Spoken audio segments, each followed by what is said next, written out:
മുണ്ടക്കൈ ചൂരൽമല ദുരന്ത ബാധിതർക്കുള്ള സർക്കാർ ടൗൺഷിപ്പിൽ ആദ്യ കുടുംബം താമസം തുടങ്ങി. രാവിലെ 10:30 പാലുകാച്ചൽ ചടങ്ങ് നിർവഹിച്ച് വിജയനും കുടുംബവും ഗൃഹപ്രവേശം നടത്തി. സന്തോഷം നിറഞ്ഞ ദിവസമാണെന്ന് വീട്ടുടമയായ വിജയൻ പറഞ്ഞു.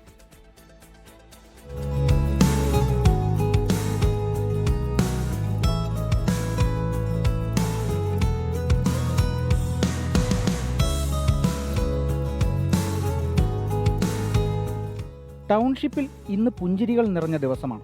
ആദ്യഘട്ടത്തിലെ 178 വീടുകളിലൊന്നിൽ മുന്നോട്ടുള്ള ദിനങ്ങൾ വിജയൻ ചേട്ടനും കുടുംബത്തിനും പ്രതീക്ഷകളുടേത്. ടൗൺഷിപ്പിലെ ആദ്യ താമസക്കാരെ കാണാനെത്തിയ സന്ദർശകരെ സാക്ഷിയാക്കി കുടുംബം പാലുകാച്ചി ചരിത്രം കുറിച്ചു.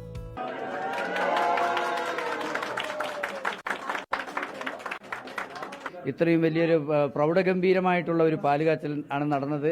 ഞങ്ങൾ സന്തോഷങ്ങളിൽ നിന്ന് വീണ്ടും വീണ്ടും സന്തോഷങ്ങളിലേക്ക് പോവുകയാണ്. പ്രത്യേകിച്ച് ഇതിൽ 24-നും അതുപോലെ തന്നെ ഇവിടെ വന്ന എല്ലാ മീഡിയാസിനും നന്ദി രേഖപ്പെടുത്തുകയാണ്.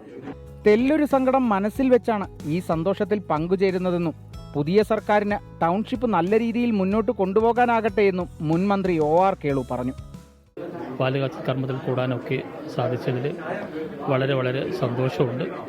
താമസിയാതെ ബാക്കിയുള്ള കുടുംബത്തിന് കൂടി വേഗം തന്നെ ഗൃഹപ്രവേശനം നടത്താൻ വേണ്ടിയിട്ട് സാധിക്കട്ടെ. അപ്പോൾ നേരത്തെയുള്ള ഗവൺമെൻറ്റിൻ്റെ തുടർച്ചയെന്ന നിലയ്ക്ക് ഈ കാര്യങ്ങളെ നിലവിലുള്ള ഗവൺമെൻറ് മുന്നോട്ട് കൊണ്ടുപോകണം. ആദ്യഘട്ടത്തിലെ വീടുകളിൽ 19 വീടുകൾ കൂടിയാണ് ഇനി സാങ്കേതികമായി കൈമാറാനുള്ളത്. കൈമാറ്റം പൂർത്തിയാകുന്നതോടെ കൂടുതൽ വീട്ടുകാർ ടൗൺഷിപ്പിൽ താമസം തുടങ്ങും. കൽപ്പറ്റയിലെ സർക്കാർ ടൗൺഷിപ്പിൽ ഇനി അങ്ങോട്ട് വിജയൻ ചേട്ടനും കുടുംബവും ഉണ്ടാവും. വിജയൻ ചേട്ടനും കുടുംബത്തിനും കൂട്ടായി വരും നാളുകളിൽ മറ്റു കുടുംബങ്ങളും. ക്യാമറാമാൻ മനു ദാമോദരനൊപ്പം കാളിദാസൻ ദേവദത്തം, 24 വയനാട്.